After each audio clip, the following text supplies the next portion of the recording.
FIBA online Kannada ನೇರ ಪ್ರಸಾರಕ್ಕೆ ನಿಮಗೆ ಸ್ವಾಗತ ಪ್ರಿಯರೇ. ಈ ದಿನದಲ್ಲಿ ನಮ್ಮ ಮಧ್ಯದಲ್ಲಿ ಈ ಕಾರ್ಯಕ್ರಮದಲ್ಲಿ ವಿಶೇಷವಾಗಿ ತಂದೆಯರ ದಿನದ ಬಗ್ಗೆ ಮಾತನಾಡಲಿಕ್ಕಿದ್ದಾರೆ ರೆವರೆಂಡ್ ಸ್ಯಾಮ್ಸನ್ ಅವರು. ಈ ಕಾರ್ಯಕ್ರಮಕ್ಕೆ ನಿಮಗೆ ಸ್ವಾಗತವನ್ನು ನಾನು ಬಯಸೋಳಾಗಿದ್ದೇನೆ. ರೆವರೆಂಡ್ ಸ್ಯಾಮ್ಸನ್ ಅವರು ಚಿಕ್ಕಬಳ್ಳಾಪುರದಿಂದ CSI ಸಭೆಯ ಸಭಾಪಾಲಕರಾಗಿ ಸೇವೆಯನ್ನು ಸಲ್ಲಿಸ್ತಾ ಇದ್ದಾರೆ. ನಿಮಗೆ ಮೊದಲನೇ ಪ್ರಶ್ನೆ, ಏಕೆಂದರೆ ಇವತ್ತು ನಾವು ತಂದೆಯರ ಬಗ್ಗೆ ನಾವು ಮಾತಾಡ್ತಾ ಇದ್ದೀವಿ. ಅದು ಬಹಳ ಎಮೋಷನಲ್ ಮತ್ತು ತುಂಬ ವಿಶೇಷವಾದಂಥ ಒಂದು ಗುಣಲಕ್ಷಣಗಳನ್ನ ನಾವು ಹಂಚ್ಕೊಳ್ಳಿಕ್ಕೆ ಇದ್ದೇವೆ. ಸೊ ಹಾಗಾಗಿ ಮೊದಲನೆಯ ಪ್ರಶ್ನೆ ನಿಮಗೆ, ಸ್ಪೆಷಲ್ ಆಗಿರುವಂಥ ಒಂದು ತಂದೆ ಅಂತ ಕರಿಬೇಕಾದ್ರೆ ಯಾವುದು ವಿಶೇಷವಾದಂಥ ಒಂದು ಕ್ಯಾರೆಕ್ಟರ್ ತಂದೆಯಲ್ಲಿ ಕಾಣುವಂಥದ್ದು, ಅಥವಾ ನೀವು ಒಬ್ಬರು ತಂದೆ, ಸೊ ಹಾಗಾಗಿ ಯಾವ ರೀತಿಯಾದಂಥ ಒಂದು ಸ್ಪೆಷಲ್ಲಾಗಿ ತಂದೆ ಅಂತ ಕರೆಸ್ಕೊಳ್ಳುವಾಗ ಅದರದ್ದು ಅನುಭವ ಯಾವ ರೀತಿಯಲ್ಲಿರ್ತದೆ? ಮೊದಲನೇದಾಗಿ ಹೇಳೋದಾದರೆ ದ ಐಡೆಂಟಿಟಿ, ಅಸ್ಮಿತೆ. ಓಕೆ. ಯಾವಾಗ ಮಗು ಅಪ್ಪ ಅಥವಾ ಅಪ್ಪಾಜಿ ಅಥವಾ ತಂದೆ ಅಂತ ಕರೆಯುತ್ತದೆ, ಸೊ ಆವಾಗ ನಮ್ಮ ಒಂದು ಅಸ್ಮಿತೆ ಆರಂಭ ಆಗ್ತದೆ. ಅದರ ಮೂಲಕವಾಗಿ ನಮಗೆ ಒಂದು ವಿಶೇಷತೆ ಏನಂದರೆ, ನಾನೊಬ್ಬ ರಕ್ಷಕ, ಸಂರಕ್ಷಕ ಅಥವಾ ಕಾವಲುಗಾರ. ಅದು ನಾನು ನನ್ನ ಮಗನಿಗೋ ಅಥವಾ ಮಗಳಿಗೋ ಕೊಡುವಂತಹ ಒಂದು ವಿಶೇಷತೆಯ ಲಕ್ಷಣ. ನನ್ನ ಕ್ಯಾರೆಕ್ಟರ್ ಅಥವಾ ನನ್ನ ವ್ಯಕ್ತಿತ್ವದಲ್ಲಿ ಒಂದು ಸಂರಕ್ಷಕನಾಗಿ ನನ್ನ ಮಗುನ ಕಾಪಾಡಬೇಕು, ಅಥವಾ ಒಂದು ಕಾವಲುಗಾರನಾಗಿ ನನ್ನ ಮಗನನ್ನು ಅಥವಾ ಮಗಳನ್ನು ಕಾಪಾಡಬೇಕು. ಅದು ಮುಖ್ಯವಾದಂತಹ ಒಂದು ಸ್ಪೆಷಲ್ ಕ್ಯಾರೆಕ್ಟರ್. ಒಂದು ಹೆಣ್ಮಗು ಅಂದರೆ ಇನ್ನೂ ನಾನೊಬ್ಬ should be watchman, extra care. Especially ಅದು ನನಗೆ ಮಾತ್ರ ಅಲ್ಲ, ಯಾವುದೇ ಒಂದು ತಂದೆಗೆ ಒಂದು ಹೆಣ್ಣು ಮಗು ಅಥವಾ ಒಂದು ಗಂಡು ಮಗು ಆಗಲಿ, ಒಂದು ಜನನ ಆದಾಗ ಒಬ್ಬ ಕಾವಲುಗಾರನಾಗಿ ತಂದೆ ಇರ್ತಾನೆ. That is the special care. So we can see ಅದು ಒಂದು ವಿಶೇಷವಾದಂತಹ ಗುಣ ತಂದೆಯಲ್ಲಿ. ಸೊ ಯಾಕೆ ಹೆಣ್ಮಕ್ಳು ಯಾವಾಗಲೂ ತಂದೆಗೇನೆ ಹೋಲಿಕೆ ಆಗ್ತಾರೆ? ಇದು ಎಲ್ಲ ಮನೆಗಳಲ್ಲೂ ಇದು ಸಹಜವಾದಂಥದ್ದು.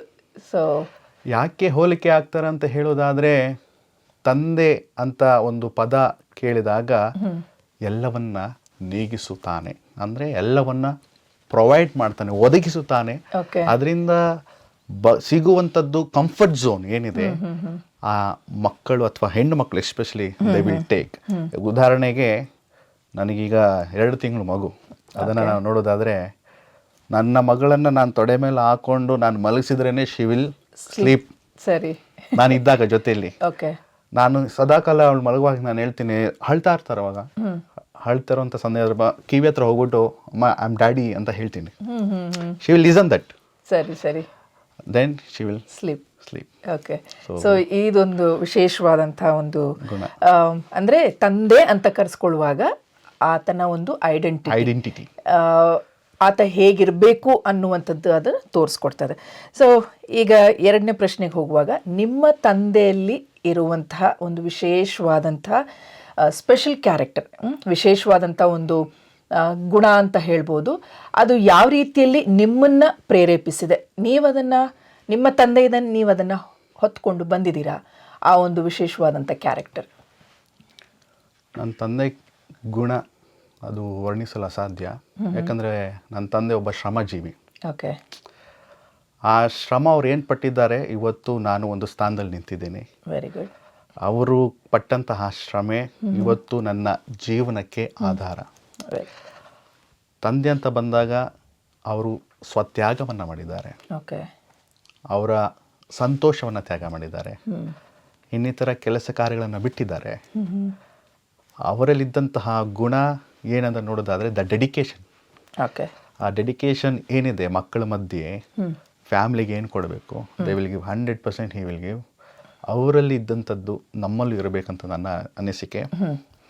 ಇವತ್ತು ನಾವು ಹೇಳೋದಾದರೆ, ಗಂಡು ಮಕ್ಕಳಿಗೆ ತಾಯಿ ಮೇಲೆ ಎಷ್ಟು ಅಪಾರ ಪ್ರೀತಿ ಇದೆ ಇಲ್ಲ ಅಂತಲ್ಲ, ಬಟ್ ಪರ್ಸ್ನಲಿ ನನಗೆ ಹೇಳಬೇಕಾದ್ರೆ ತಂದೆ ಮೇಲೆ ತುಂಬ ಅಪಾರ ಪ್ರೀತಿ ಇದೆ. ಯಾಕೆ ಅಂದರೆ, ಬೆಳಗ್ಗೆ 7 ಗಂಟೆಗೆ ಕೆಲಸಕ್ಕೆ ಹೋದರೆ ಬರೋದು 6 ಗಂಟೆ ಅಥವಾ 5 ಗಂಟೆ. ಇಷ್ಟು ಸಮಯಾವಕಾಶದಲ್ಲಿ ಇದ್ದುಕೊಂಡು ಎಲ್ಲಿಗೂ ಹೋಗಲ್ಲ ಅವರು. ಓಕೆ. ಒಂದು ಮದುವೆಗಾಗಲಿ ಏನಾಗಲಿಲ್ಲ, ನಾನಾಯಿತು, ನನ್ನ ಕುಟುಂಬ ಆಯಿತು, the dedication towards family, family. ಆ ಬದ್ಧತೆ ಏನಿದೆ ಅದೇ ಬದ್ಧತೆ ನಾನು ಕೊಡಬೇಕಂತ ಇದ್ದೀನಿ. ಅವರಲ್ಲಿದ್ದಂತಹ ಗುಣ ನಾನು ಅದನ್ನು ತೆಗೆದುಕೊಂಡು ಹೋಗ್ಬೇಕಂತ ನೋಡೋದಾದರೆ ಕಷ್ಟ ಇನ್ ದ ಸೆನ್ಸ್ ಕಷ್ಟಪಡಬೇಕು ಜೀವನದಲ್ಲಿ.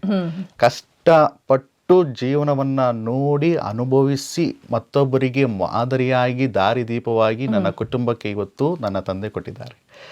ಈಸ್ ಅ ದಾರಿದೀಪ, ನನ್ನ ಜೀವನಕ್ಕೆ ಲೈಟ್, ದಾರಿದೀಪ. ದೇವ್ರ ಮೂಲಕ ತಂದೆ ಜೊತೆಗೆ ಮಾತನಾಡಿರೋ ನನ್ನ ತಂದೆಯೊಟ್ಟಿಗೆ ತಂದೆ ನನಗೆ ಕಳಿಸ್ಕೊಟ್ಟಿದ್ದಾರೆ, ಕುಟುಂಬಕ್ಕೆ ದಾರಿದೀಪ. ಸೊ ಇವತ್ತು ನಾನು ಲಿಟ್ರಲಿ ಏನು ಹೇಳಬೇಕಂದ್ರೆ, ದಿನ ಬೆಳಿಗ್ಗೆ ಎದ್ದೊಳ್ತೀನಿ, ಕೆಲಸ ಮುಗೀತದೆ, ರಾತ್ರಿ ಮಲಗುವಾಗ ನನ್ನ ತಲೆಗೆ ನಾನು ದಿಮ್ಮನ್ನು ಅಂದರೆ ದಿಮ್ಗೆ ಹೋಗುವಾಗ literal I cried like this, it's goes like. ಯಾಕಂದರೆ ಅವರಿಗೆ ಅವ್ರ ನೇಟಿವ್ ಪ್ಲೇಸೇ ಇಷ್ಟ. ಯಾರಿಗೆ ಆದರೂ ಅವ್ರ ನೇಟಿವ್ ಪ್ಲೇಸ್ ಇಷ್ಟ. ಇವತ್ತು ನಾನು ಒಂದು ಸ್ಥಳದಲ್ಲಿ ಇರ್ತೀನಿ, ನಾಳೆ ಮತ್ತೊಂದು ಸ್ಥಳದಲ್ಲಿ ಇರ್ತೀನಿ. ದ ಥಿಂಗ್ ಇಸ್ ಏನಂದ್ರೆ, ನನ್ನ ಒಂದು ಅನಿಸಿಕೆ ಅಥವಾ ನನ್ನ ಒಂದು ಭಯಕ್ಕೆ ಎಕ್ಸ್ಪೆಷಲಿ ಹೇಳ್ಬೇಕಾದ್ರೆ, ತಂದೆ ತಾಯಿ ಜೊತೆಗೆ ಇರಬೇಕು. ತಂದೆ ತಾಯಿ ಜೊತೆಗೆ ಇರಬೇಕು. ಎಸ್ಪೆಷಲಿ ತಂದೆ ಇದ್ದರೆ ನಮಗೆ ಇನ್ನೂ ಸಂತೃಪ್ತಿ. ಯಾಕೆಂದರೆ ಕಷ್ಟಪಟ್ಟು ದುಡಿದು ಮಕ್ಕಳನ್ನ ಸಾಕಿ ಒಂದು ಸ್ಥಾನಕ್ಕೆ ತಂದು ನಿಲ್ಲಿಸಿ ತನ್ನ ಜೀವನವನ್ನೇ ತ್ಯಾಗ ಮಾಡಿ ಅವರ ಸಂತೋಷವನ್ನು ನಮಗೆ ಹಂಚಿ ಈಗ ಒಬ್ಬರೇ ಜೀವನ ಮಾಡ್ತಾರೆ. ಏನಾದರೂ ನಾನು ಬೆಂಗಳೂರಿನಲ್ಲಿ ಅಥವಾ ಬೇರೆ ಕೆಲಸಗಳ ಕಡೆ ಹೋದಾಗ ಅವರು ಬರ್ತಾರೆ, ಮನೆಗೆ ಬರ್ತಾರೆ. ನಾನಿರುವಂಥ ಸಮಯದಲ್ಲಿ ಅವರು ರೇರು ಕೇಸ್ ಬರೋದು. ಈಗ ಮಗು ಇರೋದ್ರಿಂದ ಈ ಸ್ಟೇಯಿಂಗ್ ಜೊತೆಗಿದ್ದಾರೆ. So that is the case. ಅಂದರೆ ಸ್ಪೆಷಲ್ ಕ್ಯಾರೆಕ್ಟರ್ ನಿಮ್ಮ ತಂದೆಯಲ್ಲಿ ಕಂಡಿರುವಂಥದ್ದು ಡೆಡಿಕೇಶನ್. ಅಂದರೆ ಅದು ಬಹಳ ಏನಂದರೆ ಅನೇಕ ತಂದೆಗಳಲ್ಲಿ ನಾನು ಅದನ್ನು ನೋಡಿಲ್ಲ, ನಿಜವಾಗ್ಲೂ ಹೇಳಬೇಕಂದ್ರೆ. ಏಕೆಂದರೆ ಈಗಿನ ದಿನಮಾನಗಳನ್ನ ನಾವು ನೋಡುವಾಗ ಮಕ್ಕಳು ಯಾವ ರೀತಿಯಲ್ಲಿ ತಂದೆ ಪ್ರೀತಿಯನ್ನು ಒಂಥರ ತುಂಬ ಕಷ್ಟಪಟ್ಟು ಪಡೆದುಕೊಳ್ಬೇಕು ಅನ್ನೋ ಒಂದು ಅರ್ಜಲ್ಲಿ ಇರ್ತಾರೆ.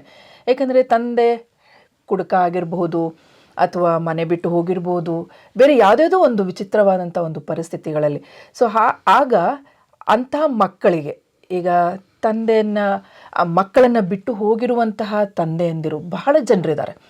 ಬೇರೆ ಬೇರೆ ಒಂದು ಕಾರಣಗಳಿದೆ ಈ ಒಂದು ಪರಿಸ್ಥಿತಿಗೆ. ಸೊ ಅಂತಹ ಮಕ್ಕಳಿಗೆ ನೀವೇನಾದರೂ ಒಂದು ಮಾತನ್ನು ಹೇಳಲಿಕ್ಕೆ ಇಷ್ಟಪಡ್ತೀರಾ? ಏಕೆಂದರೆ ಈ ಕಾರ್ಯಕ್ರಮ ಬರೀ ತಂದೆಯಂದಿರಿಗೆ ಮಾತ್ರ ಅಲ್ಲ, ತುಂಬ ಜನ ಯವನಸ್ಥರು ಕೂಡ ನೋಡ್ತಾ ಇರ್ಬೋದು ಅಥವಾ ಕೇಳ್ತಾ ಇರ್ತಾರೆ.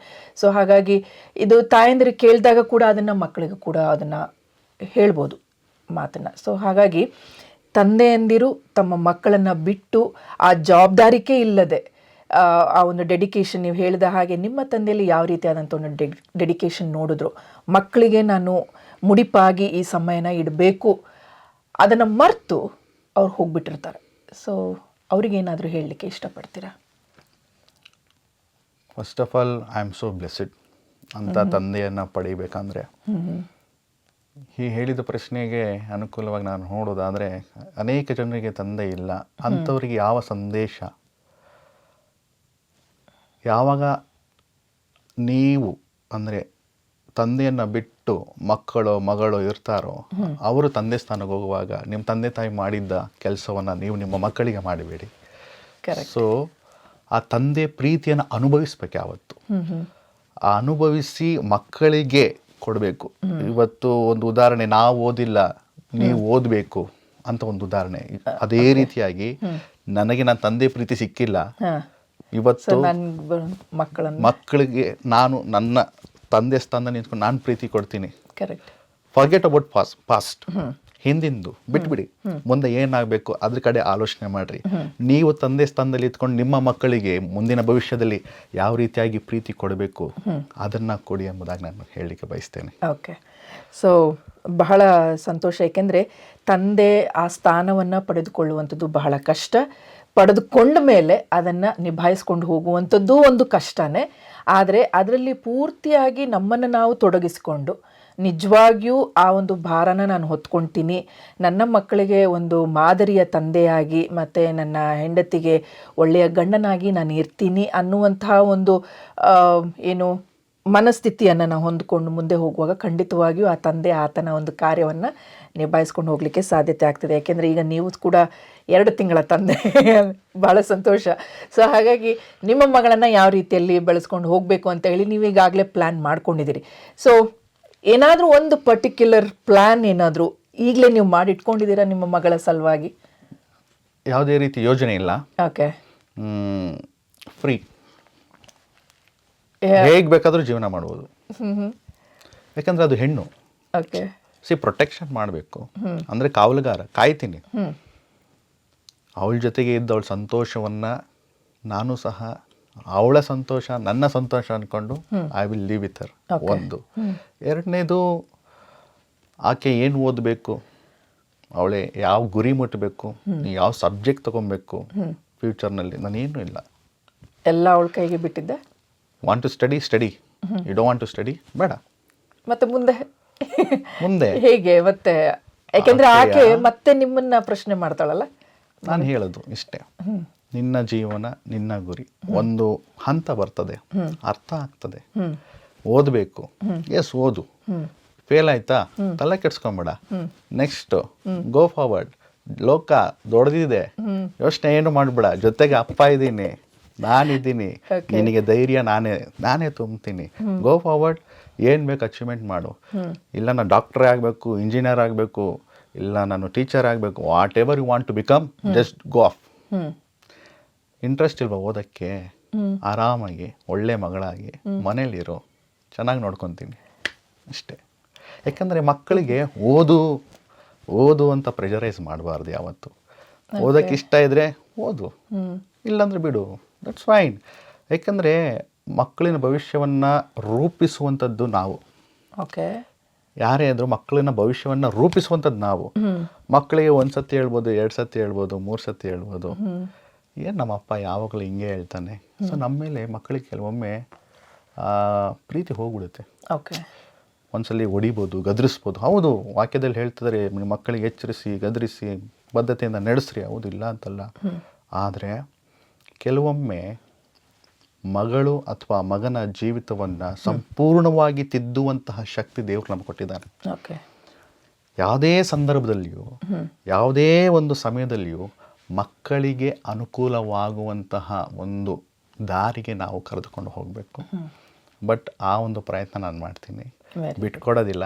ಓಕೆ. ಅವಳು ನನ್ನ ಸ್ವತ್ತು ಅಲ್ವಾ, ಯಾರೇ ಆಗದೆ ಪ್ರತಿ ತಂದೆ ತಾಯಿಗಳಿಗೆ ಮಕ್ಕಳು ಅವ್ರ ಸತ್ತೆ. ಸೊ ಅದರಿಂದ ಶಿ ವಾಂಟ್ ಟು ಸ್ಟಡಿ.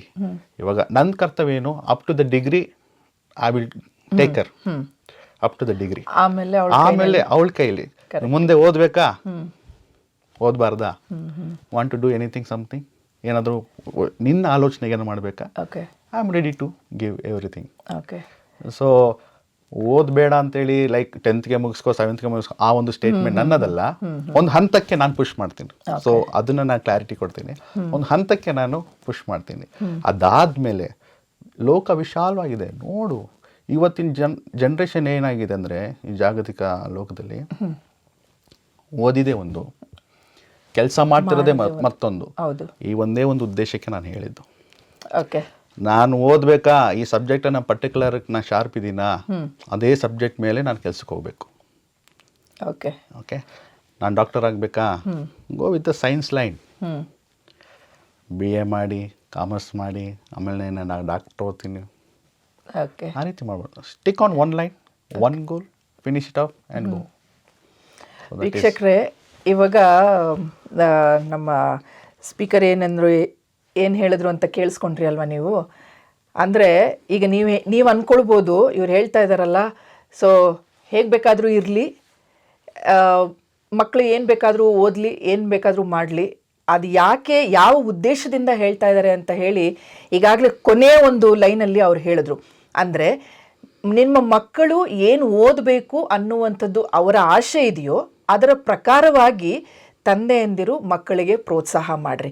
ಇಲ್ಲ, ನಾನು ಇಂಜಿನಿಯರ್ ಆಗಿದ್ದೆ, ಅದಕ್ಕೆ ನೀನು ಕೂಡ ಇಂಜಿನಿಯರ್ ಆಗಬೇಕು ಅನ್ನುವಂತಹ ಒಂದು ಒತ್ತಡವನ್ನು ಮಕ್ಕಳ ಮೇಲೆ ಹಾಕಿದಾಗ ಅವರ ಒಂದು ಭವಿಷ್ಯ ನಿಜವಾಗ್ಲೂ ಅದನ್ನು ಹೇಳಲಿಕ್ಕೆ ಬಹಳ ದುಃಖದ ಒಂದು ಪರಿಸ್ಥಿತಿ. ಏಕೆಂದರೆ ಮಕ್ಕಳನ್ನು ಯಾವುದೇ ಕಾರಣಕ್ಕೂ ಅವರಿಗೆ ಒತ್ತಡವನ್ನು ಹಾಕಬೇಡಿ. ನಾನು ಈ ಥರ ಮಾಡಿದ್ದೆ, ನೀನು ಅದೇ ಥರ ಮಾಡು ಅನ್ನುವಂಥದ್ದು ಬೇಡ. ಹಾಗಾಗಿ ತಂದೆ ಆಗಿರ್ಬೋದು, ತಾಯಿ ಆಗಿರ್ಬೋದು, ದಯವಿಟ್ಟು ನಿಮ್ಮ ಮಕ್ಕಳನ್ನು, ನಿಮ್ಮ ಮಕ್ಕಳ ಒಂದು ಆಶೆಯನ್ನು ತಿಳಿದುಕೊಳ್ಳ್ರಿ. ಅವರು ಏನು ಮಾಡಬೇಕು, ಅವರ ಒಂದು ಬಲ ಏನಿದೆ, ಅವರ ಒಂದು ಜ್ಞಾನ ಅವ್ರು ಎಷ್ಟು ಹೊಂದ್ಕೊಳ್ಬೋದು, ಅದನ್ನು ನೀವು ತಿಳಿದುಕೊಂಡು ಅವರಿಗೆ ಪ್ರೋತ್ಸಾಹ ಮಾಡುವಾಗ ಖಂಡಿತವಾಗಿಯೂ ತಂದೆಯ ಒಂದು ಜವಾಬ್ದಾರಿಕೆಯನ್ನು ನಿಭಾಯಿಸ್ಕೊಂಡು ಹೋಗಲಿಕ್ಕೆ ಬಹಳ ಈಸಿ ಆಗುತ್ತೆ ಅಂತ ಹೇಳಲಿಕ್ಕೆ ನಾವು ಇಷ್ಟಪಡ್ತೇವೆ. ಅದನ್ನೇ ನಮ್ಮ ಸ್ಪೀಕರ್ ಕೂಡ ಹೇಳಿದ್ದಾರೆ. ಯಾಕೆಂದರೆ ಅವರ ಮಾತನ್ನು ನೀವು ಬೇರೆ ರೀತಿಯಲ್ಲಿ ತೆಗೆದುಕೊಳ್ಬಾರ್ದು ಅಂತ ನಾನು ಹೇಳಲಿಕ್ಕೆ ಇಷ್ಟಪಡ್ತೇನೆ. ಇನ್ನು ನೆಕ್ಸ್ಟ್ ನಾವು ಪ್ರಶ್ನೆಗೆ ಹೋಗುವಾಗ, ಒಂದು ಒಳ್ಳೆಯ ಈ ಒಂದು ತಂದೆಯ ದಿನಕ್ಕೆ ಯಾವುದಾದ್ರೂ ಒಂದು ಗುಡ್ ಲೈನ್? ತಂದೆಯ ದಿನಕ್ಕೆ ಗುಡ್ ಲೈನ್ ಏನಂದರೆ, ತಂದೆಯನ್ನು ಚೆನ್ನಾಗಿ ನೋಡಿಕೊಳ್ಳಿ, ಅವ್ರನ್ನ ಎಂದಿಗೂ ಸಹ ಬಿಟ್ಕೊಡ್ಬೇಡಿ. ಇಷ್ಟೇ ನಾನು ಹೇಳಲಿಕ್ಕೆ. ಇವತ್ತು ಪ್ರಪಂಚ ಆ ರೀತಿ ಇದೆ. ಒಳ್ಳೆ ಸ್ಥಾನಕ್ಕೆ ಹೋದರೆ ತಂದೆಯನ್ನು ಬಿಟ್ಬಿಡ್ತಾರೆ. ಕರೆಕ್ಟ್. ಮಗ ಎಲ್ಲೋ ಇರ್ತಾನೆ, ತಂದೆ ಮಗನಿಗೋಸ್ಕರ ಕಾಯ್ತಾ ಇರ್ತಾರೆ. ಕರೆಕ್ಟ್. ನಾನು ಒಂದು ದೊಡ್ಡ ಸ್ಟೇಟ್ಮೆಂಟ್ ಹೇಳಿ ಸುಂದರವಾಗಿ ವಾಕ್ಯ ರಚನೆ ಮಾಡಿ ಹೇಳೋದಲ್ಲ. Simple present context what's happening in the society, I am telling that. ತಂದೆ ತಾಯಿಯನ್ನು ಚೆನ್ನಾಗಿ ನೋಡ್ಕೊಳ್ಳುವಂಥದ್ದು ಮಕ್ಕಳಾದ ನಮ್ಮ ಕರ್ತವ್ಯ. ದೊಡ್ಡ ಉಡುಗೊರೆ ನಮ್ಗೆ ಕೊಟ್ಟಿರೋದು ಏನು ಗೊತ್ತಾ? ಉತ್ತಮವಾದಂತಹ ಒಂದು ಜನ್ಮ. ಆ ಜನ್ಮವನ್ನು ಪುನಃ ಅವ್ರಿಗೆ ಕೊಡ್ರಿ. ಕರೆಕ್ಟ್. ಕೊಟ್ಟಾಗ ಅವರು ಅದರಲ್ಲಿ ಸಂತೃಪ್ತಿ ಪಡ್ತಾರೆ. ನೀನು ನನ್ನ ಮಗ, ಇವತ್ತು ಹೊರಗೆ ಹಾಕಿದ್ದಾರೆ ಎಷ್ಟೊಂದು ಜನ. ಹೌದು ಹೌದು. ಮಗ ಬರ್ತಿಲ್ಲ ಅಂತ ಕೊರಗು ತಂದೆಗೆ. ಸೊ ತಂದೆಯಂದಿರ ದಿನ ಏನನ್ನ ನೋಡೋದಾದರೆ ತಂದೆಯನ್ನು ಯಾವತ್ತೂ ಮಕ್ಕಳು ಬಿಟ್ಕೊಡ್ಬಾರ್ದು. ತಂದೆ ಬೈತಾರ, ಹೊಡಿತಾರ, ದಟ್ಸ್ ಫೈನ್, ಒಳ್ಳೇದಕ್ಕೆ ಅದನ್ನು ಆಲೋಚನೆ ಮಾಡಬೇಕು. ಯಾವ ತಂದೆಯೂ ಸಹ ಮಕ್ಕಳಿಗೆ ಕೆಟ್ಟದನ್ನು ಬಯಸಲ್ಲ. ಕೆಲವು ಸಂದರ್ಭ ಸಮಯಗಳು ಆ ರೀತಿ ಆಗ್ಬೋದು, ಬಟ್ ಅಲ್ಟಿಮೇಟ್ ಗೋಲ್ ಈಸ್ ಏನಂದರೆ ನನ್ನ ಮಗ ನನ್ನ ಮಗಳು ಒಳ್ಳೆ ಸ್ಥಾನದಲ್ಲಿ ಇರಬೇಕು. ಆ ಸ್ಥಾನಕ್ಕೆ ತಂದು ನಿಲ್ಲಿಸ್ತಾರೆ. ತಂದು ನಿಲ್ಲಿಸಿದಾಗ ಆ ಮಕ್ಕಳು ಅದನ್ನು ಮರೀತಾರೆ. ಹೌದು. ಸೊ ಅದನ್ನು ಯಾವತ್ತೂ ನಾವು ಮರಿಬಾರ್ದು. ತಂದೆ ಎಷ್ಟೇ ವಯಸ್ಸಾದ್ರೂ ನಮ್ಮ ಒಂದು ಜೊತೆಯಲ್ಲಿ ಇಟ್ಟುಕೊಂಡಿದ್ರೆ ದೇವರು ನಮಗೆ ಅಷ್ಟು ಸೌಭಾಗ್ಯವನ್ನು ಕೊಡ್ತಾನೆ, ಆಶೀರ್ವದಿಸ್ತಾನೆ. ತಂದೆ ತಾಯಿಯನ್ನ ಸನ್ಮಾನಿಸಬೇಕು. ಯಾವ ಕಾಲದಲ್ಲಿ ಸನ್ಮಾನಿಸಬೇಕು? ಮುಪ್ಪಿನ ಪ್ರಾಯದಲ್ಲಿಯೂ ಸಹ ಅವರನ್ನ ನನ್ನ ಹಾಗೆ ಒಳ್ಳೆ ಸಂತೋಷದಲ್ಲಿ ನೋಡಿಕೊಂಡು ಅವರನ್ನ ಚೆನ್ನಾಗಿ ನೋಡ್ಕೊಳ್ಳುವಂಥದ್ದೇ ನನ್ನ ಒಂದು ಗುರಿ. ಇನ್ನು ನೆಕ್ಸ್ಟ್ ಪ್ರಶ್ನೆಗೆ ನಾವು ಹೋಗುವಾಗ, 3 ಮುಖ್ಯವಾದಂತಹ ಒಂದು ತಂದೆಯಲ್ಲಿ ಇರಬೇಕಾದಂಥ ವ್ಯಕ್ತಿತ್ವ. ಈಗಾಗಲೇ ನೀವು ಹೇಳಿದ್ರಿ, ನಿಮ್ಮ ತಂದೆಯಲ್ಲಿದ್ದಂತಹ ಒಂದು ಡೆಡಿಕೇಶನ್ ನೀವು ಹೇಳಿದ್ರಿ, ಮತ್ತು ತಂದೆ ಅಂತ ಹೇಳುವಾಗ ಅವನಲ್ಲಿ ಇರುವಂತಹ ಜವಾಬ್ದಾರಿಕೆ ಅಥವಾ ಐಡೆಂಟಿಟಿ, ಅದನ್ನು ನೀವು ಹೇಳಿದ್ರಿ. ಸೊ 3 ಫ್ಯಾಕ್ಟ್ಸ್ ಅಂತ ಹೇಳ್ಬೋದು. ಅದು ಆತನ ವ್ಯಕ್ತಿತ್ವವನ್ನು ಆತ ಹಿಂಗೆ ನೋಡಿದ ತಕ್ಷಣವೇ ಆತನಲ್ಲಿ ತಂದೆಯಲ್ಲಿ ಕಾಣುವಂತಹ ಒಂದು ವಿಶೇಷವಾದಂಥ 3 ವ್ಯಕ್ತಿತ್ವಗಳನ್ನು, ಅದು ನಿಜವಾಗಿಯೂ ಹೌದು ಅಂತ ನಾವು ಹೇಳ್ಬೋದು. ಯಾವುದಾದ್ರೂ ಒಂದು 3, ಇಲ್ಲ ನಿಮ್ಮ ತಂದೆಯ ಜೀವಿತದಲ್ಲಿ ಇರ್ಬೋದು, ಅಥವಾ ನಿಮ್ಮ ಒಂದು ಜೀವಿತದಲ್ಲಿ ಕೂಡ ಇರ್ಬೋದು, ಅಥವಾ ಕಾಮನ್ ಆಗಿ ತಂದೆಯಲ್ಲಿ ಇರಬೇಕಾದಂಥ ಒಂದು ಪ್ರೀತಿ. ಓಕೆ. ತಂದೆ ಪ್ರೀತಿ ಬಹಳ ಮುಖ್ಯ. ಯಾಕೆಂದರೆ ಮನೇಲಿ ತಾಯಿ ಇರ್ತಾಳೆ, ಯಾವಾಗಲೂ ಮಕ್ಕಳ ಮಧ್ಯೆ ಅವಳು ಸೇವೆ ಮಾಡ್ತಾಳೆ, ತಾಯಿ ಆದವಳು. ಆದರೆ ತಂದೆ ಕೆಲಸಕ್ಕೆ ಹೋಗಿ ಬಂದು ಮತ್ತೆ ಮಕ್ಕಳ ಹತ್ರ ಬರುವಾಗ ಆ ಟೈಮಲ್ಲಿ ಪ್ರೀತಿ ಕೊಡಬೇಕು. ಅದು ನನ್ನ ತಂದೆ ಕೊಟ್ಟಿದ್ದಾನೆ. ಕರೆಕ್ಟ್. ತಂದೆಯಲ್ಲಿ ಇರಬೇಕಾದಂಥ ಆ ಒಂದು 3 ಅಂಶದಲ್ಲಿ ಒಂದೇ ಅಂಶ ಪ್ರೀತಿ ಇರಬೇಕು. ಓಕೆ. ಎರಡನೇದು ಕಾಳಜಿ, ಕೇರ್ ಆ್ಯಂಡ್ ಕನ್ಸರ್ನ್. ಕಾಳಜಿ ಯಾವ ಸಮಯದಲ್ಲಿ ಹೇಗೆ ಕೊಡಬೇಕು ಅದನ್ನು ನಾವು ಕಲಿಬೇಕು ಆ್ಯಸ್ ಎ ತಂದೆ. ಓಕೆ. ಕಾಳಜಿ ಅಂತ ಹೇಳುವಾಗ ಮಗನಿಗೆ ಅಥವಾ ಮಗಳಿಗೆ ಯಾವ ರೀತಿಯಾಗಿ ಏನನ್ನು ಯಾವ ಸಮಯದಲ್ಲಿ ಒದಗಿಸಬೇಕು ಕಾಳಜಿಯಿಂದ, ಅದನ್ನು ನಾವು ತೆಗೆದುಕೊಂಡು ಹೋಗಬೇಕು, ಅದನ್ನು ನಾವು ಕೊಡಬೇಕು. ಇನ್ನು 3ನೇದಾಗಿ ಬದ್ಧತೆ, ದ ಕಮಿಟ್ಮೆಂಟ್. ಓಕೆ. ಬದ್ಧತೆ ಮಕ್ಕಳಲ್ಲಿ ನಾವು ಪಡೆಯಬೇಕಾದ್ರೆ ತಂದೆಯಾದವರು ಮಕ್ಕಳಲ್ಲಿ ಬದ್ಧತೆಯಾಗಿರಬೇಕು, ದ ಕಮಿಟ್ಮೆಂಟ್ ಇರಬೇಕು. ಕಮಿಟ್ಮೆಂಟ್ ಯಾವ ರೀತಿಯಾದಂಥ ಒಂದು ಕಮಿಟ್ಮೆಂಟ್ ಅಂತ ನೀವು ಹೇಳ್ತಿದ್ರಿ? ಏನಾದರೂ ಒಂದು ಪರ್ಟಿಕ್ಯುಲರ್ ಆಗಿ ಏನಾದರೂ ವಿಷಯದ ಇದೆಯಾ, ಅಥವಾ ಎಲ್ಲ ವಿಷಯದಲ್ಲೂ? ಎಲ್ಲ ವಿಷಯದಲ್ಲಿಯೂ. ಉದಾಹರಣೆ ಕೊಡ್ತೀನಿ. ಓಕೆ. ತಂದೆ ಸುಸ್ತಾಗಿ ಬರ್ತಾರೆ ಮನೆಗೆ, ಐ ವಾಂಟ್ ಟು ಸ್ಲೀಪ್. ಮಕ್ಕಳು ನಾವೇನು ಮಾಡ್ತೇವೆ, ತಂದೆ ಆದವರು ಟೆಕ್ನಾಲಜಿ, ಮೊಬೈಲ್ ನೋಡ್ತೇವೆ ಮಲ್ಕೊಂಡು, ಮಕ್ಕಳು ಪಕ್ಕದಲ್ಲೇ ಇರ್ತಾರೆ. They are saying us, where is your commitment towards children? Commitment ಏನು? ಮಕ್ಕಳನ್ನು ನೀನು ಪಾಲನೆ ಮಾಡಬೇಕು, ಪೋಷಣೆ ಮಾಡಬೇಕು. ಓಕೆ. ಸೊ ಪ್ರೆಸೆಂಟ್ ಜನ್ರೇಷನ್ ಆ ರೀತಿ ಇದೆ. ಅದಕ್ಕೆ ಮಕ್ಕಳು ಇವತ್ತು ಮೊಬೈಲ್ ಕೇಳ್ತಾರೆ. ಸರಿ. ಮಕ್ಕಳನ್ನು ಅದೇ ಟೈಮಲ್ಲಿ ನಾವೇನು ಮಾಡಬೇಕು, ನೋಡ್ಕೊಬೇಕು. ಅದೇ ಬದ್ಧತೆ ಅಂತ ಹೇಳ್ತೇನೆ, ಅದು ಕಮಿಟ್ಮೆಂಟ್. ಆ ಕಮಿಟ್ಮೆಂಟ್ ಇದ್ರೇ ಸಾಧ್ಯ ಮಕ್ಕಳ ಮೇಲೆ. ಆ ಕಮಿಟ್ಮೆಂಟ್ ಇಲ್ಲ ಅಂದರೆ ನಾವು ಮಕ್ಕಳನ್ನ ಬದಿಗಿಡ್ತೀವಿ. ನೆಗ್ಲೆಕ್ಟ್ ಕೇರೇ ಇಲ್ಲ. ಅವ್ರಿಗೆ ಏನ್ ಬೇಕಾದ್ರೂ ಆಗ್ಲಿ, ಏನಾದ್ರೂ ಕೇರೇ ಇಲ್ಲ. ಹೌದು. ಸೊ ಅದರಿಂದ ಪ್ರೀತಿ, ಕಾಳಜಿ ಮತ್ತೆ ಬದ್ಧತೆ, ಈ ಮೂರು ಇರಬೇಕು. ಹಲ್ವಾರಿದೆ, ಬಟ್ ಹೈಲೈಟ್ ಮಾಡ್ತಾ ಇದ್ದೀನಿ, ಈ ಮೂರು ಅಂಶಗಳು ಬಹಳ ಮುಖ್ಯ. ಓಕೆ. ಸೊ ವೀಕ್ಷಕರೇ, ಇಲ್ಲಿವರೆಗೂ ನೀವು ತಂದೆ ಯಾವ ರೀತಿಯಲ್ಲಿ ಇರಬೇಕು, ಆತನ ಒಂದು ಜವಾಬ್ದಾರಿಕೆ ಏನು, ಮತ್ತು ಈಗ ಈ ಒಂದು ಕಾರ್ಯಕ್ರಮವನ್ನು ವೀಕ್ಷಿಸ್ತಾ ಇರುವಂಥ ತಂದೆಯಂದಿರಾಗಿರ್ಬೋದು, ಮಕ್ಕಳಾಗಿರ್ಬೋದು, ನಿಮ್ಮ ತಂದೆಗಳ ಒಂದು ವ್ಯಕ್ತಿತ್ವವನ್ನು ನೀವು ಗಮನವಿಟ್ಟು ನೋಡ್ರಿ. ಏಕೆಂದರೆ ನಿಮ್ಮ ಜೀವಿತವನ್ನೇ ನೀವು ಬರೇ ಇನ್ನೊಬ್ಬರನ್ನು ನೋಡಿ ಕಲಿಯುವಂಥದ್ದಲ್ಲ, ಮನೆಯಲ್ಲೂ ಕೂಡ ತಂದೆ ತಾಯಿಗಳನ್ನು ನೋಡಿ ನೀವು ಕಲಿಯುವಂತಹ ಅನೇಕ ವಿಷಯಗಳು ಉಂಟು. ಸೊ ಹಾಗಾಗಿ ಅದಕ್ಕೆ ನೀವು ಸಮಯನ ಕೊಡಿ. ಮತ್ತು ಇನ್ನೊಂದು ವಿಶೇಷವಾಗಿ ತಂದೆಯಂದಿರಿಗೆ ಹೇಳುವಂತಹ ಒಂದು 3 ವಿಶೇಷವಾದಂತಹ ಒಂದು ಫ್ಯಾಕ್ಟ್ಸನ್ನು ಈಗಾಗಲೇ ನೀವು ಕೇಳಿಸ್ಕೊಂಡಿದ್ದೀರ. ಪ್ರೀತಿ, ಬದ್ಧತೆ ಮತ್ತು ಒಂದು ಕಾಳಜಿ. ಸೊ ಇದು 3 ಬಹಳ ಮುಖ್ಯ. ಅಂದರೆ ನೀವು ಹೊರಗಡೆ ಕೆಲಸ ಮಾಡ್ತಾ ಇದ್ದೀರಾ ತಂದೆಯಂದಿರು, ನಿಮಗೆ ಬಹಳ ಒಂದು ಸ್ಟ್ರೆಸ್ ಲೈಫ್ ಆಗಿರ್ಬೋದು, ಮತ್ತು ಅಂದರೆ ಮನೆಗೆ ಬಂದ ಮೇಲೆ ಯಾರೂ ಡಿಸ್ಟರ್ಬ್ ಮಾಡಬಾರ್ದು, ನನ್ನನ್ನು ಬಿಟ್ಟು ಬಿಡಬೇಕು ಅನ್ನುವಂತಹ ಒಂದು ಪರಿಸ್ಥಿತಿಯಲ್ಲಿ ಇರೋದಾದರೆ ನಿಮ್ಮ ಮಕ್ಕಳನ್ನು ನೋಡಿದ ತಕ್ಷಣವೇ ನಿಮಗೆ ಒಂದು ಸಮಾಧಾನದ ಒಂದು ಫೀಲ್ ಆಗ್ತದೆ ನಿಮಗೆ. ಯಾವಾಗ ನಿಮಗೆ ನಿಜವಾಗಿಯೂ ಆ ಒಂದು ಕಾಳಜಿ ಇದ್ದಾಗ ಮಾತ್ರ, ಕಮಿಟ್ಮೆಂಟ್ ಇದ್ದಾಗ ಮಾತ್ರ. ಸೊ ಹಾಗಾಗಿ ಇದು 3 ವಿಶೇಷವಾದಂತಹ ಒಂದು ಗುಣಲಕ್ಷಣಗಳನ್ನು ನೀವು ಹೊಂದಿಕೊಂಡಿರೋದಾದರೆ ಖಂಡಿತವಾಗಿಯೂ ನೀವು ಒಬ್ಬ ತಂದೆಯಾಗಿ, ಒಳ್ಳೆಯ ಒಂದು ಯಜಮಾನನಾಗಿ, ಒಬ್ಬ ವ್ಯಕ್ತಿಯಾಗಿ, ಕುಟುಂಬದಲ್ಲಿ ಜವಾಬ್ದಾರಿಕೆಯುಳ್ಳ ಕುಟುಂಬವಾಗಿ, ಆಶೀರ್ವಾದ ತಂದೆಯಾಗಿ ನಿಲ್ಲಕ್ಕೆ ಸಾಧ್ಯತೆ ಉಂಟು ಪ್ರಿಯರೇ. ಸೊ ಹಾಗಾಗಿ ಈ ಕಾರ್ಯಕ್ರಮದಲ್ಲಿ ಕೇಳುವಂಥ ಅಥವಾ ನಾವು ಹೇಳುವಂಥ ಪ್ರತಿಯೊಂದೊಂದು ವಿಷಯಗಳು ನಿಮಗೆ ಒಂದು ಉಪಯೋಗ ಆಗಲಿ ಅಂತಲೇ ನಮ್ಮ ಒಂದು ಪ್ರಯತ್ನ. ಸೊ ಹಾಗಾಗಿ ಈ ಒಂದು ಕಾರ್ಯಕ್ರಮದ ಒಂದು ಕೊನೆಯ ಪ್ರಶ್ನೆಗೆ ನಾವು ಹೋಗುವಾಗ, ಸತ್ಯವೇದದಲ್ಲಿ ತಂದೆಯ ಬಗ್ಗೆ ಯಾವ ವಾಕ್ಯಗಳನ್ನು ನಾವು ಕೇಳಿದ್ದೇವೆ ಅಥವಾ ನೋಡಿದ್ದೇವೆ, ಮತ್ತು ಆ ವಾಕ್ಯಗಳು ಯಾವ ರೀತಿಯಲ್ಲಿ ತಂದೆಯಂದಿರಿಗೆ ಅದು ಅನುಗುಣವಾಗ್ತದೆ? ಈಗ ಯೇಸುಸ್ವಾಮಿ ನಮಗೆ ಯಾವ ರೀತಿಯಲ್ಲಿ ಬೋಧನೆ ಮಾಡಿದ್ದಾನೆ, ತಂದೆಯಂದಿರು ಯಾವ ರೀತಿಯಲ್ಲಿ ಇರಬೇಕು. ಏಕೆಂದರೆ ನಾವು ಯೇಸುಸ್ವಾಮಿಯನ್ನು ಕೂಡ ನಾವು ತಂದೆ ಅಂತ ಹೇಳಿ ನಾವು ಕರಿತೇವೆ. ಸೊ ಹಾಗಾಗಿ ಈ ಒಂದು ಕಾರ್ಯಕ್ರಮದ ಒಂದು ಕೊನೆಯ ಪ್ರಶ್ನೆಗೆ ಒಂದು ಮುಖ್ಯವಾದಂಥ ಒಂದು ಮೆಸೇಜ್. ಲೂಕನ ಸುವಾರ್ತೆ 15ನೇ ಅಧ್ಯಾಯ 11ರಿಂದ 23 ವಚನ ಭಾಗದಲ್ಲಿ ನಾವು ನೋಡ್ತೇವೆ. ಪ್ರಾಡಿಗಲ್ ಸನ್, ಓಕೆ, ಮಗ, ಒಬ್ಬ ತಂದೆ, ಶ್ರೀಮಂತ ತಂದೆ, 2 ಮಕ್ಕಳು. ಮೊದಲನೇ ಮಗ ತಂದೆಗೆ ಬದ್ಧನಾಗಿರ್ತಾನೆ, 2ನೇ ಮಗ ಸ್ವಲ್ಪ ತಂದೆಗೆ ವಿರುದ್ಧವಾಗಿ ನಡೆದುಕೊಂಡು ಆಸ್ತಿ, ಅಂತಸ್ತು, ಹಣ ಎಲ್ಲ ತೆಗೆದುಕೊಂಡು ಬೇರೆ ದೇಶಕ್ಕೆ ಹೋಗ್ತಾನೆ. ಮತ್ತೆ ಅಲ್ಲಿಂದ ಬರುವಾಗ ಎಲ್ಲವನ್ನ ಕಳೆದುಕೊಂಡು ಬರ್ತಾನೆ. ಆತನ ವಾಸ ಮಾಡಿದಂಥ ಸ್ಥಳ ಹಂದಿಗಳ ಒಂದು ಮಧ್ಯದಲ್ಲಿ ಅವರ ಸ್ನೇಹಿತರೊಟ್ಟಿಗೆ ಹಣ ಇದ್ದಂತಹ ಸಮಯದಲ್ಲಿ ಆತನನ್ನು ಉಪಯೋಗ ಮಾಡಿ ಆತನನ್ನು ಬಿಟ್ಟುಬಿಟ್ರು. ಆದರೆ ಅಲ್ಲಿಂದ ಬರುವಾಗ ಆತನ ಸ್ಥಿತಿ, ಆತನ ಒಂದು ಪರಿಸ್ಥಿತಿ, ಆಲೋಚನೆ ದೈಹಿಕವಾಗಿಯೂ ಮತ್ತು ಮಾನಸಿಕವಾಗಿಯೂ ಆತನ ಕುಗ್ಗಿದ. ತಂದೆ ಹೇಳ್ಬೋದಿತ್ತು, ನೀನು ಎಲ್ಲವನ್ನ ಕೊಟ್ಟಿದ್ದೇನೆ, ನೀನು ಪುನಃ ಹೋಗು ಆಚೆ ಅಂತ. ಆದರೆ ಆ ತಂದೆ ಆ ರೀತಿ ಮಾಡಲಿಲ್ಲ. ವಾಕ್ಯ ನಮಗೆ ಹೇಳ್ಕೊಡ್ತದೆ, ಆತನನ್ನು ಅಂಗೀಕರಿಸಿದ ಮೊದಲು ಅಕ್ಸೆಪ್ಟೆನ್ಸ್. ಇವತ್ತು ನಮ್ಮ ತಂದೆಯು ಅಂದರೆ ನಮಗೆ ಹಲವಾರು ತಂದೆ ಅದೇ ಕೆಲಸ ಮಾಡ್ತಾರೆ. ಮಗ ಏನೇ ತಪ್ಪು ಮಾಡಲಿ, ಅವ್ನು ನನ್ನ ಮಗ. ಒಂದು ವೇಳೆ ನಮ್ಮ ಕಡೆ ಹೆಂಗಿದೆ ಅಂದರೆ, ಪ್ರೆಸೆಂಟ್ ಸೊಸೈಟಿ ಆಗಿದೆ ಅಂದರೆ, ಅವ್ನು ತಪ್ಪಿದ್ರು ತಪ್ಪಿಲ್ಲ ಅಂತ ವಾದ ಮಾಡ್ತಾರೆ. ಯಾಕಂದರೆ ಬಿಕಾಸ್ ಆಫ್ ಈಸ್ ಮೈ ಸನ್.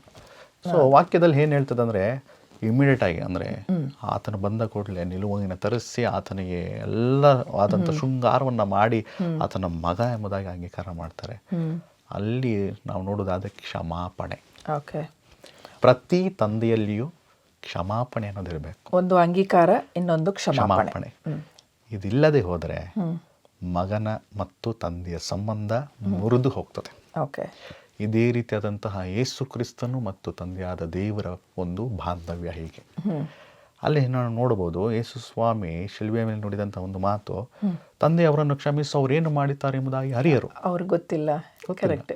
ಅದೇ ರೀತಿಯಾಗಿ ಇಲ್ಲಿ ನಾವು ನೋಡ್ತೇವೆ, ಶ್ರೀಮಂತನಾದಂತಹ ಒಬ್ಬ ತಂದೆ ಮಗನ ಜೀವನದಲ್ಲಿ ಅವನೇನು ಮಾಡ್ದ ನನಗೆ ಬೇಡ, ಆದರೆ ಪುನಃ ಅವನು ಬಂದಲ್ಲ ವಾಪಸ್ ನನ್ನೊಟ್ಟಿಗೆ, ಅದು ಸಾಕು ನನಗೆ, ಅಷ್ಟು ಸಾಕು. ಕರೆಕ್ಟ್. ಇನ್ನೇನು ಬೇಕು? ಈ ಆಸ್ತಿ ಅಂತಸ್ತು ಹಣಕಾಸು ಪುನಃ ನಾನು ಸಂಪಾದನೆ ಮಾಡ್ಬೋದು, ಬಟ್ ಮಗನ ಸಂಪಾದನೆ ಮಾಡ್ಲಿಕ್ಕೆ ಆಗಲ್ಲ. ನಿಜ. ಸತ್ರೆ ಅಥವಾ ಕಳೆದೋದ್ರೆ ಮತ್ತೆ ಆ ಒಂದು ಬಾಂಧವ್ಯ ಪ್ರೀತಿ ಬೆಳೆಯಲು ಸಾಧ್ಯ ಇಲ್ಲ.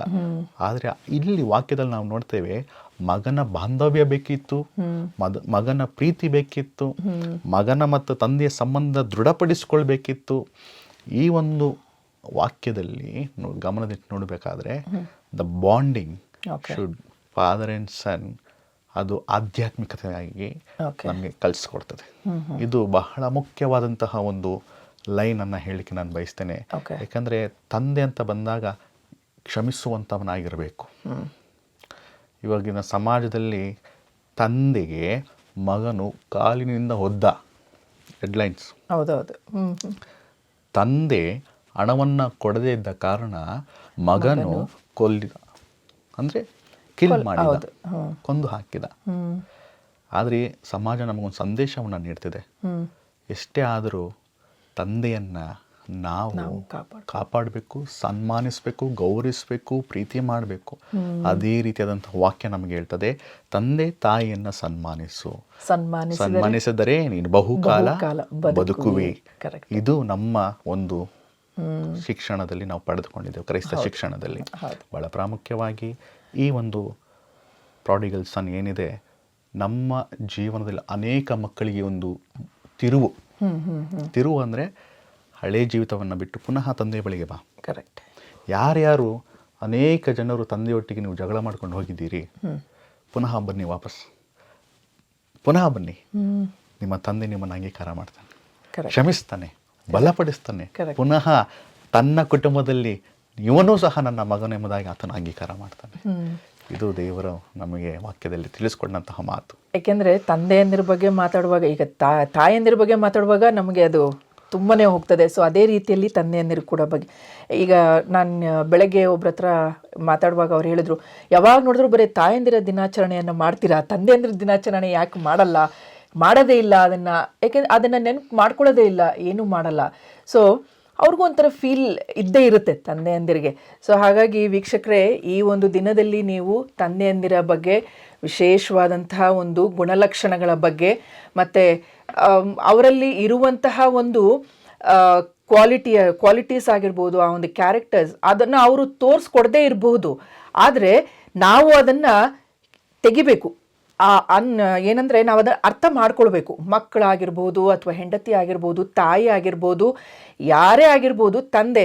ಈಗ ನಾವು ಹೇಳ್ತೇವೆ ತಂದೆಯಂದಿರು ಕಣ್ಣೀರು ಹಾಕೋದೇ ಇಲ್ಲ, ಅವರು ತಮ್ಮ ಒಂದು ಎಮೋಷನ್ಸನ್ನು ಎಲ್ಲ ಒಳಗೆ ಇಟ್ಕೊಂಡು ಅವ್ರ ಗಟ್ಟಿ ಮನಸ್ಸು, ಅವ್ರಿಗೇನೂ ಇದೇ ಫೀಲೇ ಆಗಲ್ಲ ಅಂತ ನಾವು ಹೇಳ್ತೇವೆ. ಖಂಡಿತವಾಗಿ ಅದು ತಪ್ಪು. ಅವರ ಹೃದಯದಲ್ಲಿ ಅವ್ರಿಗೆ ಆ ನೋವು ಅನ್ನೋಂಥದ್ದು ಇದ್ದೇ ಇರುತ್ತೆ ಅಲ್ವಾ. ಸೊ ಅದನ್ನು ಹೊರಗೆ ತೋರಿಸ್ಕೊಡಲ್ಲ ಅಷ್ಟೇ. ಬಟ್ ಹೆಣ್ಣು ಮಕ್ಕಳು ನಾವೇನು ಮಾಡ್ತೇವೆ, ಬೇಗನೆ ಅದು ಹೊರಗೆ ಬಂದ್ಬಿಡ್ತದೆ. ಸೊ ಹಾಗಾಗಿ ತಂದೆಯಂದಿರೇ, ನೀವು ದಯವಿಟ್ಟು ಈ ಕಾರ್ಯಕ್ರಮವನ್ನು ವೀಕ್ಷಿಸ್ತಾ ಇರುವಂಥ ಎಲ್ಲ ತಂದೆಯಂದಿರಿಗೆ ತಂದೆಗಳ ದಿನದ ಒಂದು ಶುಭಾಶಯವನ್ನು ನಾವು ಕೋರ್ತೇವೆ.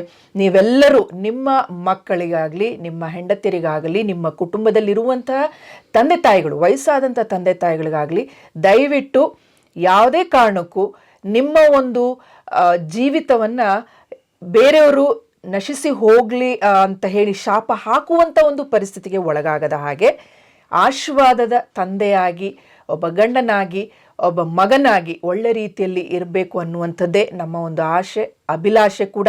ಮತ್ತು ಅದಕ್ಕಾಗಿಯೇ ನಾವು ಈ ಒಂದು ಕಾರ್ಯಕ್ರಮವನ್ನು ನಿಮಗಾಗಿ ನಾವು ಮಾಡಿದ್ದೇವೆ. ಸೊ ಹಾಗಾಗಿ ಈ ಒಂದು ಕಾರ್ಯಕ್ರಮ ವೀಕ್ಷಿಸ್ತಾ ಇರುವಂಥ ನಿಮ್ಮೆಲ್ಲರಿಗೆ ಒಳ್ಳೆಯ ಒಂದು ಸಂದೇಶವನ್ನು ತಂದಿದೆ ಎಂಬುದಾಗಿ ನಾವು ನಂಬ್ತೇವೆ. ಪ್ರೀತಿ, ಅನ್ಯೋನ್ಯತೆ, ವಿಶ್ವಾಸ ಮತ್ತು ಕಮಿಟ್ಮೆಂಟ್, ಆ ಒಂದು ತ್ಯಾಗ, ಇದೆಲ್ಲವನ್ನು ನೀವು ಹೊಂದಿಕೊಂಡಿದ್ದೀರಾ. ಅದನ್ನು ನೀವು ಇನ್ನೊಬ್ಬರಿಗೆ ಹಂಚಿಕೊಡಿ, ಅದನ್ನು ನೀವು ಹೊರತನ್ನಿ, ನಿಮ್ಮಲ್ಲೇ ಇಟ್ಟುಕೊಂಡು ನೀವು ಕೊರಗುವಂಥದ್ದು ಬೇಡ. ಸೊ ಹಾಗಾಗಿ ನಿಮಗೆ ಈ ಒಂದು ತಂದೆಯಂದಿರ ಒಂದು ಆಶೀರ್ವಾದ ದೇವ್ರು ಕೊಟ್ಟಿದ್ದಾನೆ. ಮಕ್ಕಳೇ, ನೀವು ಕೂಡ ತಂದೆ ತಾಯಿಗಳನ್ನು ಸನ್ಮಾನಿಸಬೇಕು. ಸನ್ಮಾನಿಸಿದರೆ ನೀವು ಬಹುಕಾಲ ಬದುಕುವಿರಿ. ಸೊ ಈ ಒಂದು ವಾಕ್ಯವನ್ನು ಇಟ್ಟುಕೊಂಡು ನಿಮ್ಮ ತಂದೆಯಂದಿರನ್ನು ತಾಯಂದಿರನ್ನು ಗೌರವಿಸಿರಿ, ಆಶೀರ್ವಾದವನ್ನು ಹೊಂದಿಕೊಳ್ಳಿರಿ. ಪ್ರಿಯ ವೀಕ್ಷಕರೇ, ಈ ಒಂದು ದಿನದಲ್ಲಿ ನಾವು ಪ್ರಸಾರ ಮಾಡಿದಂಥ ಈ ಒಂದು ತಂದೆಯಂದಿರ ದಿನದ ವಿಶೇಷವಾದಂಥ ಕಾರ್ಯಕ್ರಮ ನಿಮಗೆ ಅನೇಕ ಮಾಹಿತಿ ತಂದಿದೆ ಎಂಬುದಾಗಿ ನಾವು ನಂಬ್ತೇವೆ. ಮುಂದಿನ ದಿನಗಳಲ್ಲಿ ಮತ್ತೆ ನಾವು ಹೊಸ ಕಾರ್ಯಕ್ರಮದೊಂದಿಗೆ ನಿಮ್ಮ ಭೇಟಿ. ಅಲ್ಲಿವರೆಗೂ ನಮಸ್ಕಾರ. ಮತ್ತು ಈ ಕಾರ್ಯಕ್ರಮವನ್ನು ನಡೆಸಿಕೊಟ್ಟಂತಹ ನಮ್ಮ ಸ್ಯಾಮ್ಸನ್ ಅಯ್ಯನವರಿಗೂ ಕೂಡ ನಾನು ವಂದನೆಯನ್ನು ತಿಳಿಸುವಳಾಗಿದ್ದೇನೆ. ನೀವು ನಮಗೆ ಕರೆ ಮಾಡಬಹುದು ಪ್ರಿಯ ವೀಕ್ಷಕರೇ. ನಿಮಗೇನಾದರೂ ಪ್ರಶ್ನೆ ಇದ್ದರೆ ನಮ್ಮನ್ನು ಕರೆ ಮಾಡಿ. ನಮ್ಮ ಒಂದು ದೂರವಾಣಿ ಸಂಖ್ಯೆ 9902606453. ಮತ್ತೊಮ್ಮೆ ಹೇಳ್ತೇನೆ, ಬರೆದಿಟ್ಕೊಳ್ಳಿ, 9902606453. ನಮಸ್ಕಾರ.